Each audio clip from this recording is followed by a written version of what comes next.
paint and gesture are metaphors for life, and both of them have a life of their own.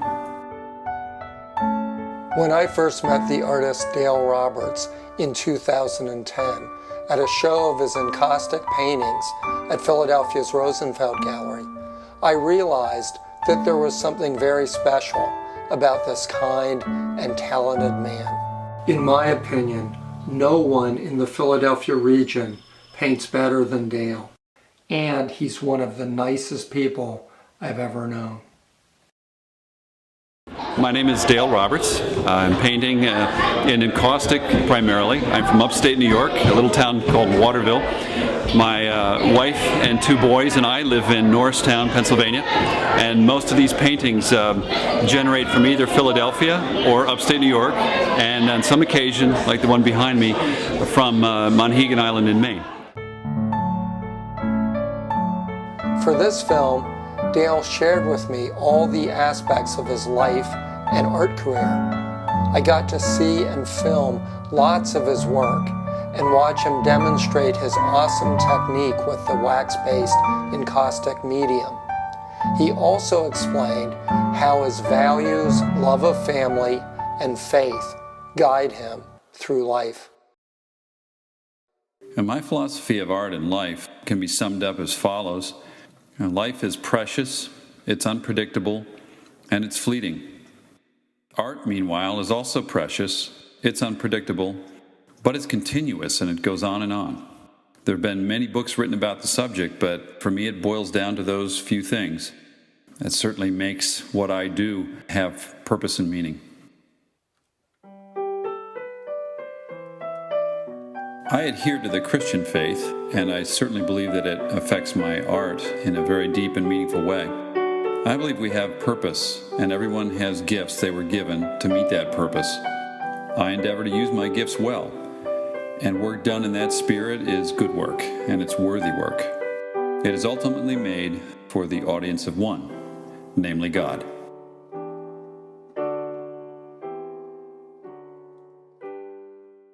From the time I was little in upstate New York, my family was always very supportive. My dad was a carpenter, and he passed along a lot of his skill with his hands to me. And my grandparents, my sister, aunts, uncles, cousins, even up there, I was surrounded by a wonderfully warm and supportive family.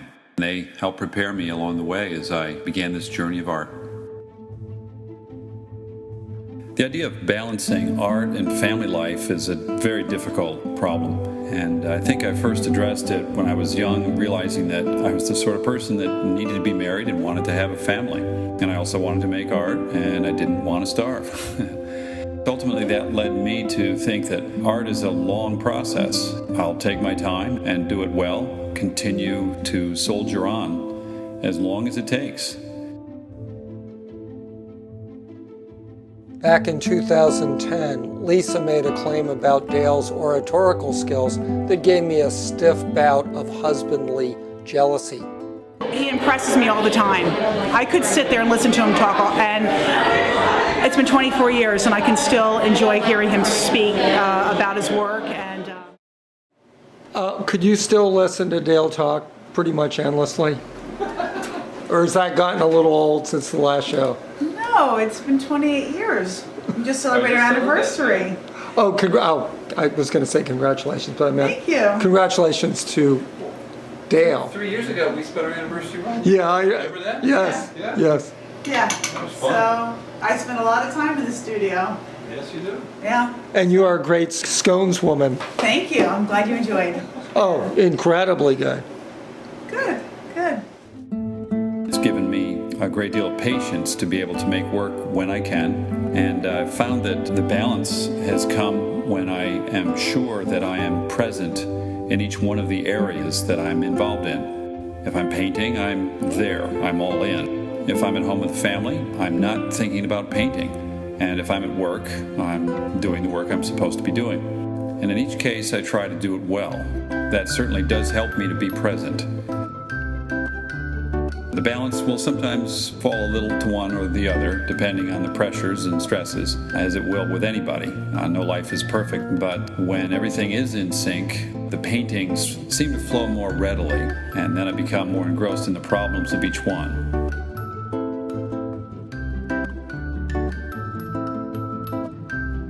my family supports my art by, first of all, taking it seriously. And even from the early days when I was dating my wife, not only she but my father-in-law saw the value of making art.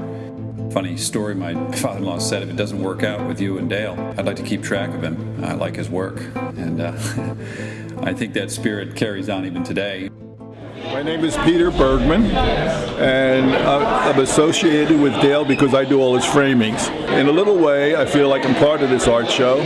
No one appreciates him more than I do. He's a great son-in-law, and he knows that we really appreciate him in the family.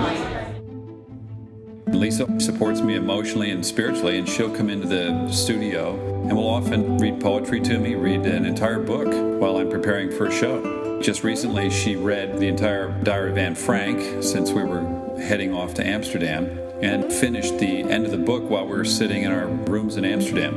And it certainly made for the experience of visiting that a far more powerful event.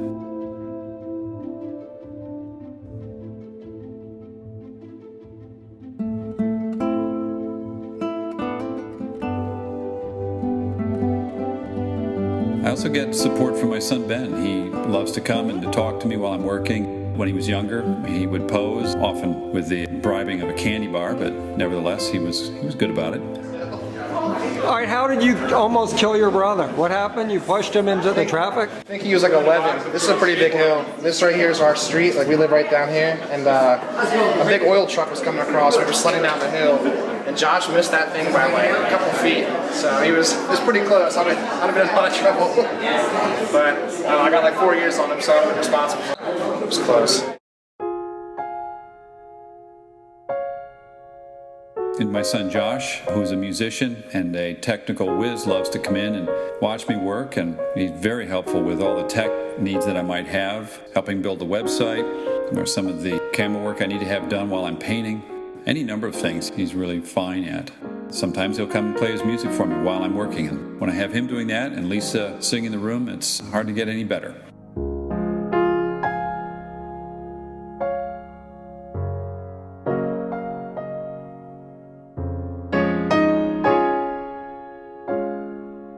And the rest of my family, they're cheerleaders. They want to get to know about the work.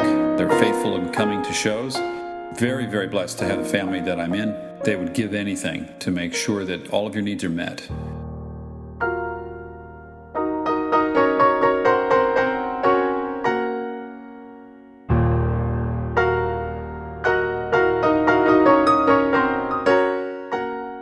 I owe an awful lot of my place in this life at this point to their support and confidence in what I do.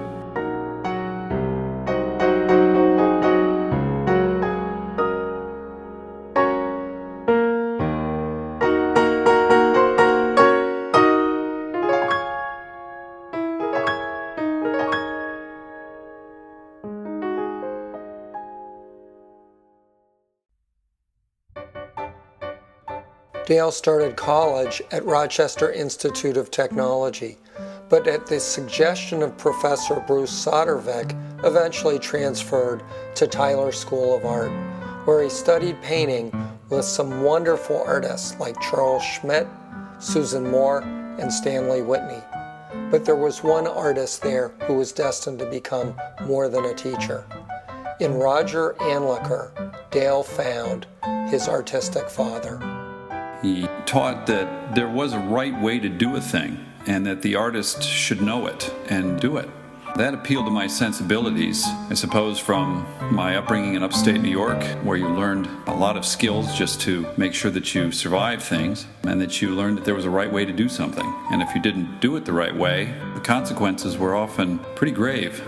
So I would say that much of what Roger taught had already found a sounding board in me that was developing a number of years before I ever met him. Roger believed that if you had 20 minutes, you could do something wonderful. That axiom is often proven true in my own life, whether it's just laying a wash down and watching how the color moves together, sketching something for a few minutes trying to catch a fleeting effect. Anything you can do in that short time and then leave it, I believe those moments germinate in your mind. Roger had a deep appreciation and respect for the masters that came before. And that's not just the ancient or old masters, it's the newer masters and modern masters. because of that, there's a great sense of respect for craft and the importance of doing that work to the very best of your ability. It's something that appealed to me from the day that I met Roger. And of course, as with many teaching artists, they often will have dictums or little catchphrases.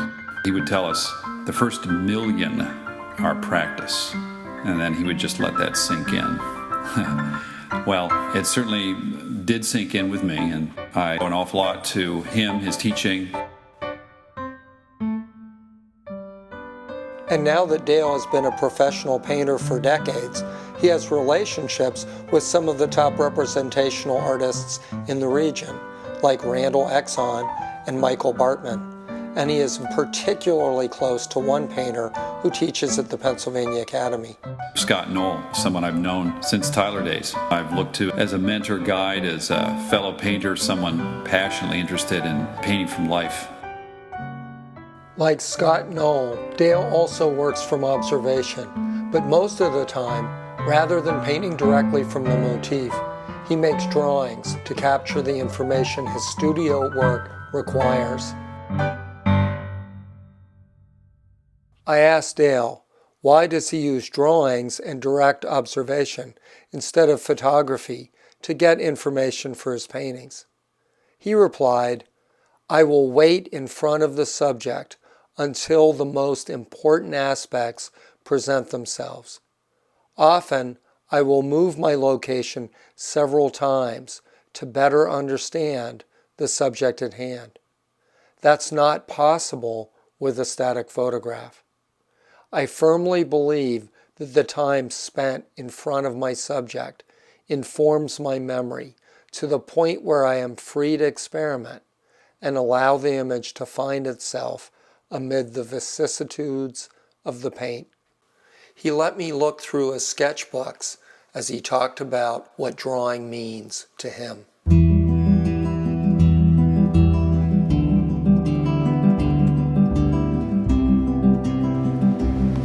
Fuel that makes it happen. Do you have these every day? I wish.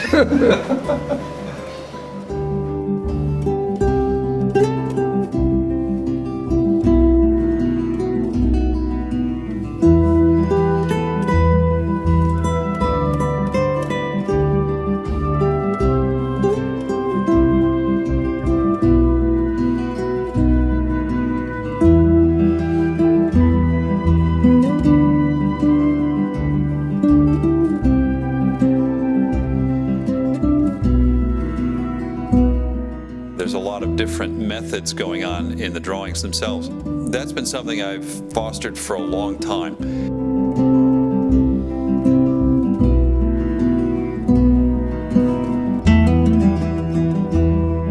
I remember making drawings when I was 12 or 13 years old in upstate New York during the January thaw. And I recall going out at night by moonlight on the melting snow with newsprint and large markers and charcoal, responding to what I'd seen. Was not prompted by anybody's direction. It just seemed to be a natural way to me to capture what I was looking at. And I think most of the drawings I do have something to do with that.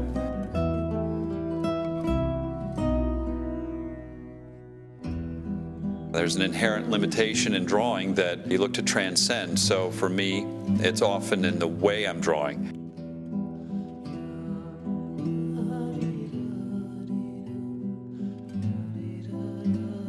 I don't like to draw the same way all the time and say this is my way of working.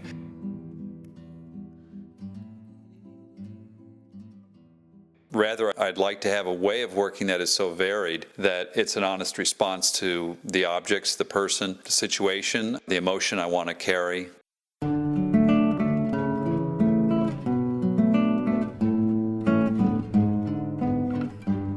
The variety of handling and technique has more to do with an honest approach to the different things I see than just saying, well, I need to do a line drawing today or I need to do an ink drawing. It's much more intuitive than that, a natural outgrowth of my response with the visible. When it comes comes to what I'm drawing for the paintings, often there's a mapping that would go on because I'm working out composition. When I do that, proportion and size and shape, all those issues seem to matter a whole lot. Once that's nailed down, then I can be free to explore character of an object or a situation. And then it's about what's going to be the salient feature of this painting that I'm going to pursue, and how can I translate that into drawing? And how much information do I need to get so that I can be reminded when I get to the painting? Very often then the drawings become notes and reminders to me that help me to free up the pathway so that I can remember exactly what I was looking at and then filter it through the time span. It's working from life, but a couple times removed, which, well, it certainly lends itself to painting with encaustic, but it also seems to lend itself to my temperament. More and more it seems to be about these metaphors for what I see, rather than a rendering.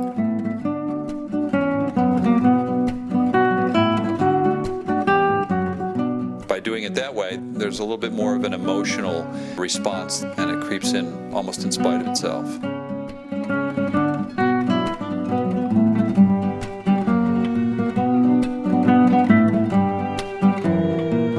We noticed something I had written in a sketchbook about Rembrandt and his wash drawings. They just hold the line between something so fluid and yet so controlled that there's just that little bit of hanging on the wire that to me is a delight in drawing.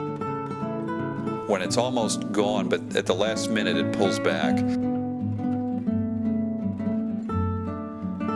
I've always loved Rembrandt's drawings. I've loved the drawings of Ang for different reasons. The beautiful line, the amazing clarity that he pulls off in a drawing, and the types of line that he'll put together in a drawing have always been wonderful. Damier is another artist that I've just loved his line work. They're so playful, and yet he gets the character of a thing so clearly.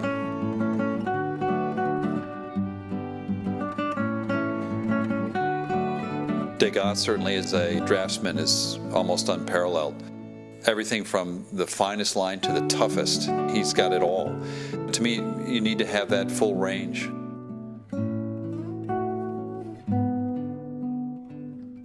I go to museums and often will still make drawings from masterworks. I was at the National Gallery and there's a favorite Rembrandt self-portrait. So I had planned to go and do some drawing of it, and there was somebody in front of it the entire time I was there. So I thought to myself, well, I'll just take a good hard look at it, then come back, and 4 hours later I was able to get to the drawing from memory. And it was a wonderful exercise, that discipline of having to remember a thing over the span of time and then confronting the blank page and then recreating it that way. It was a great thing to do.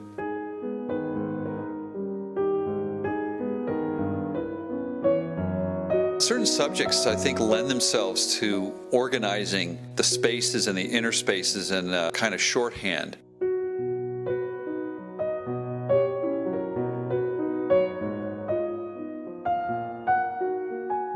For me, those little dots and dashes are finding my way across the page and securing intervals that I can then place figures or key elements of structure within. My son plays for the Philadelphia Sinfonia, and there's a crowded orchestra there in front of me with music stands, the instruments, and so forth. And I'm sitting there for quite some time listening, and of course I have my sketchbook to try to capture that with the discipline of pen and ink. That seems to be a good way to do it, and it was something I sort of stumbled across as I was just responding to that orchestra. There is something like alchemy that happens in great art.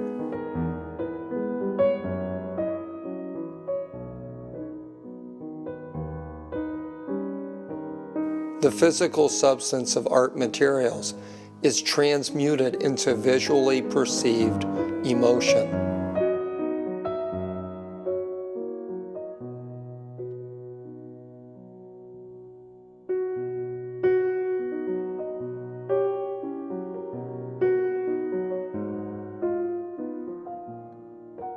Dale Roberts performs this magic not only with his paintings, but also with the dazzling preparatory drawings that are so vital to his life as an artist.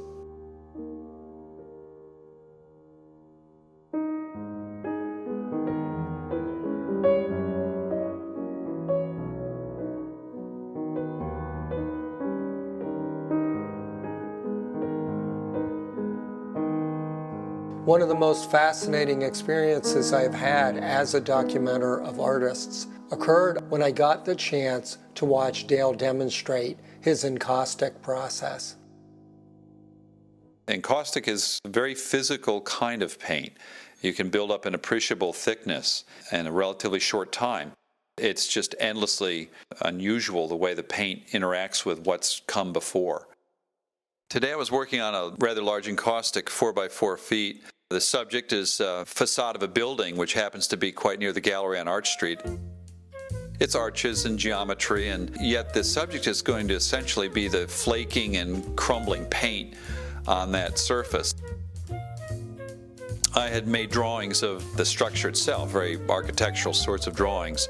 But those drawings, I intentionally did a lot of erasing and adding and subtracting, knowing that the painting would probably develop in a similar fashion. I've got the information secured ahead of time with the drawings and the color studies that I've done. So now it's time to react to that and then see what the paint dictates. There's a lot of interesting stuff that happens there, and to me, no two moments are the same within a painting. Actual making of the painting, there were some underpinnings of very fluid encaustic done with a brush. Once those major lines were secured, then I just took the paint itself, which is hot beeswax, a little bit of Damar crystals, and dry pigment. And I just painted and covered over, got a presence, a body of paint there that I could work onto. The paint itself you apply hot, about 205 to 8 degrees. The white thing over there next to the palette is an air exchanger. It takes in fumes from the encaustic and filters them. And I keep the paint very clean so that I don't get any burning paint. The fumes when it's burning are not good for you. Certainly handling the pigment, you have to use precautions. When you're doing encaustic, don't mix it with turpentine and then heat it, because you're ultimately going to end up with the equivalent of mustard gas. It's extremely toxic. You don't heat turpentine. As you paint, you use whatever tool you can find to get that hot molten colored wax from the palette onto the panel. A birch plywood panel that's reinforced, and it has special gesso ground which can withstand the heat. And when I'm painting, I use the brush or the knife or the spackle blade in one hand, and the other hand I'm using a hot air gun, what they use for house painting to burn off old paint. It needs to get up to a certain temperature in order to make it effective. That hot air gun gives me more of an open working time while I'm painting. The paint will set as soon as it cools, and out of necessity on the large paintings, if I don't have that hot air gun in one hand, I just won't be able to cover any ground with any kind of efficiency. There is that balance between being efficient and being able to react to what you've just done. One of the things about encaustic that I find so enjoyable is that I really don't have to ever stop to wait for anything to dry. As soon as it cools, it sets, and you can continue putting layers of paint on top of paint. It's very much like a building kind of process, and then there's a scraping away and an excavating of the image and the paint, which is also a very rewarding experience. Sometimes when I'm doing these paintings, I'm thinking sort of backwards, and I'll put down things at the beginning that I have an inkling of what might happen with them later. I do a lot of scraping with the razor blade as I put layers of paint on, and then I'll scrape away and reveal different things from underneath. There's certain qualities that you get that way. It's a wonderful way of making texture and interaction of color that I don't think you can quite get any other way. The buildings themselves are rather reddish pink salmon color. To play up that flaking paint, I had noticed that there were some cool colors underneath, even some greens. So I used that for some of my underpaint. And I'll just scrape through to see just what's going to happen, what's underneath, and what it looks like.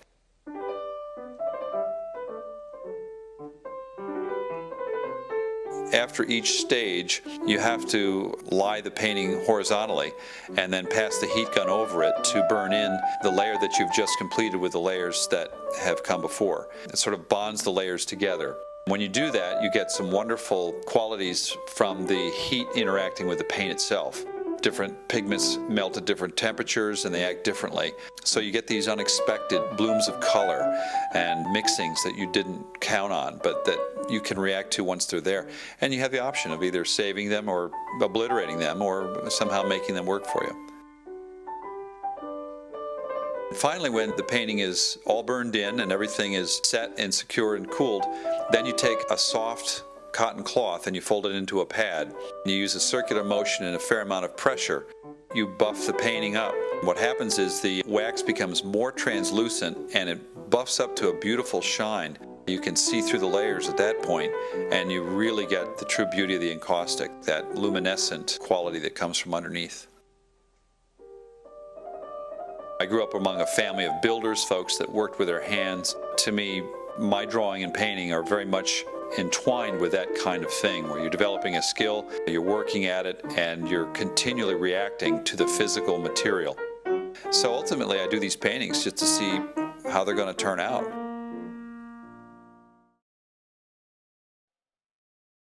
Dale has worked a so-called day job for many years as a manager of a school-related entity known as the Montgomery County Intermediate Unit. He has had to be extraordinarily disciplined to maintain his art career with the time commitment of this job. But he told me, now that he's 54, he's ready for a big change. Like many artists, I've had to work full-time in order to support family and kickstart my painting career. Also to take the economic pressures off of the painting so that I could be free to experiment. I've waited some 30 years to consider stopping my full-time work and turning to painting full-time. It seems that that possibility now is right around the corner. Thankfully, we have a pension, which is very helpful. Also, we have already got a very good start on exhibiting and selling paintings. We've been doing it now for some 25, 30 years. So it isn't like I'm really starting a career. I think it's that I'm increasing my hours. As far as the freedom to do what I want to do with the paintings, since I've been painting for so long, the notion of experimenting and trying new things, continually searching for better ways and different ways to do things, is so ingrained that I don't see that changing for economic reasons. I'm also a rather stubborn sort. I guess my wife can attest to that, and my upbringing in upstate New York, where if you're not stubborn, you're not going to survive, molded that characteristic. As far as the types of subjects, I'm so interested in so many different kinds of things. Richard Rosenfeld and other gallery owners that I've worked with have always been very supportive of me pursuing lots of avenues, and that's just how I'm wired. I'll pursue several different series all at the same time, and we'll often come back and revisit a trail that I just barely started and then pick it up and see where it leads.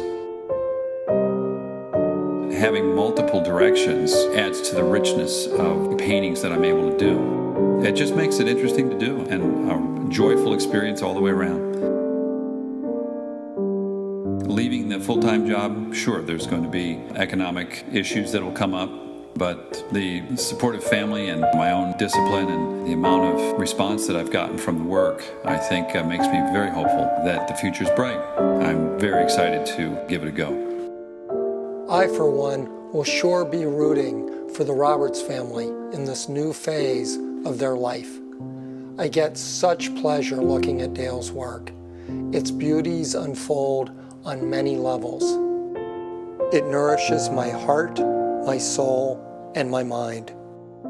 It's a very humbling experience to be able to make artwork and have it shown and have it looked at. It certainly is a very personal, often lonely experience as well. But I hope to connect with viewers when they see the work, and I hope that they see the world in a new and a meaningful way. My own dialogue is with the visible world, and I hope viewers share in the sense of surprise and joy that I often experience while painting. I marvel at the way things are made, the way they grow and ultimately wither. I hope viewers get a sense of the journey each painting takes me through, and I hope they feel the reward when they encounter the work.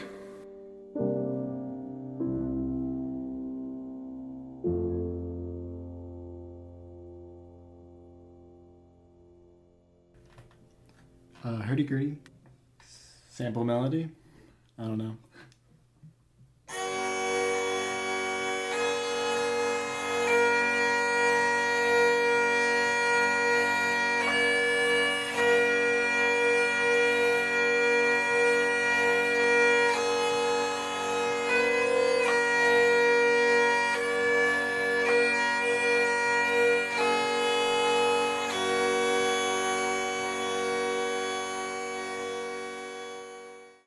The dog loves this stuff. She comes in here and it's like the Play-Doh Fun Factory outside. She just recycles the stuff. But you look, it's a very colorful yard. Mommy? Just John. Yeah. Yeah.